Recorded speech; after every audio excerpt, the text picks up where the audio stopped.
Hello, I'm Jason Guest, and my Innovator Spotlight is on Shuji Nakamura. Now, Shuji Nakamura was the one who invented the blue LED. And now, I know what you're thinking, it's a blue LED. How is that a big invention and innovation? But what you need to understand is that for almost a century, from the time they first discovered the diodes emit light, people were trying as hard as they could to get a blue LED to shine brightly. In the 70s and the 80s, they made some yellow and green ones to go along with the red, and they made them a little brighter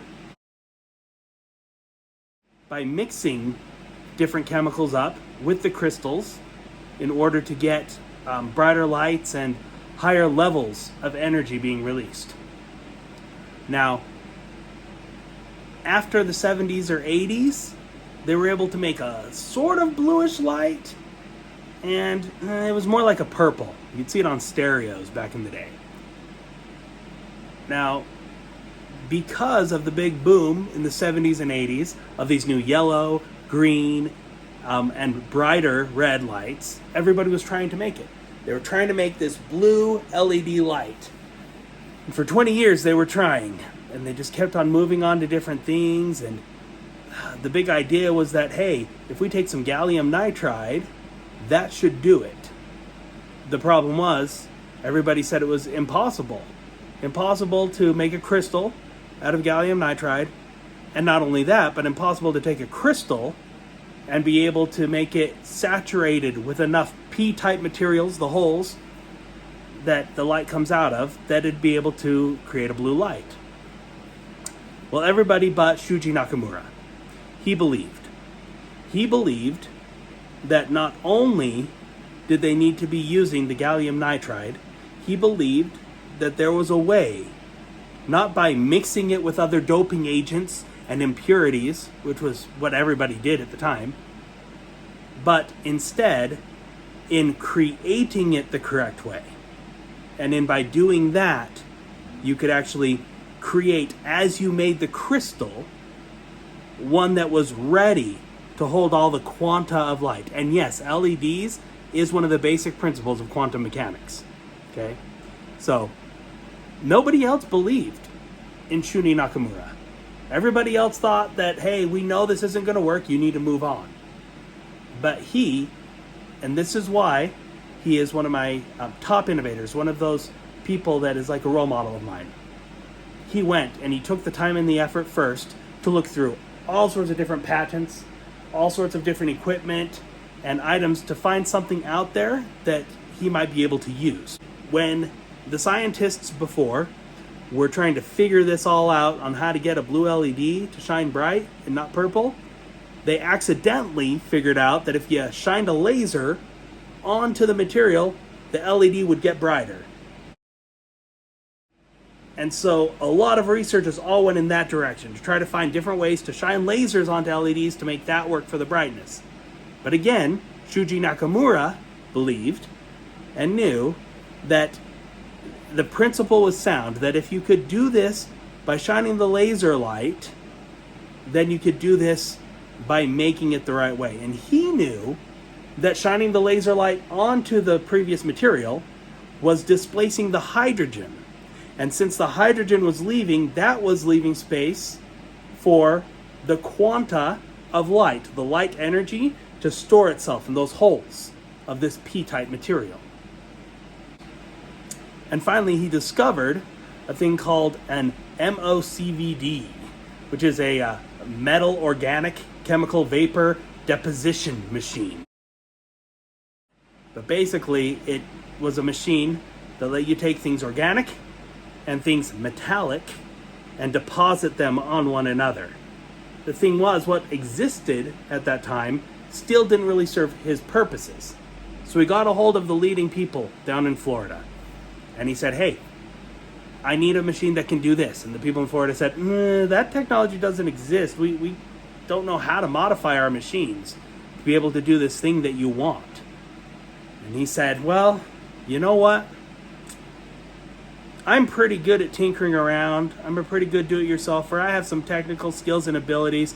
How about I leave Japan, come down to Florida, and work for you for a year? And in exchange for my work, I get to learn everything about your machines.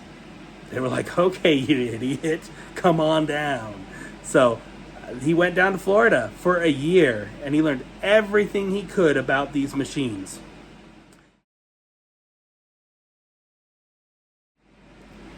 So after he got done being over there in Japan for a year, working on the machines, he came back. And he spent the time jury rigging equipment and modifying stuff and changing it all up to create himself his two-flow version of this MOCVD machine. Now, this machine revolutionized not only making the gallium nitride crystals, but he was able to come up with an annealing process to be able to put on small layers of aluminum that, while you made these crystals, it created all of the holes and P-type materials necessary to hold all the quanta of energy inside of there. Believing in himself when everyone else said he was crazy and said, no, that's no way that this could happen, any of that, he knew the truth on it. And he did what it took to create not only the equipment to make this, but the material. So then in 1994, okay, 20 years after the last breakthrough in everything having to do with diodes, in 1994, he was finally able to release, mass-produced, these extra light blue LEDs. Now, what difference did this make in the world? Why is this so important? It's just a blue LED, you might say. The blue LED, when he mixed it with fluorescent material, which is what they dealt with in their company, okay, it turned into a white LED. 5% less. It ran at 5% of the energy it needed to run a normal white light. Now, you all know of these LEDs in everybody's houses and in buildings. We can buy them at the grocery store, okay? So that right there, when light energy accounts for 25% of the entire world's energy, that right there in and of itself is enough to say, hey, this guy made a huge difference, an impact on the world. But then, as part of this process, and moving on with that technology, he also discovered that blue light lasers can carry 10 times more data than normal lasers. And he developed the technology that went into things like Blu-ray discs and other things that are used over in the aerospace that I'm in that just revolutionized everything, okay?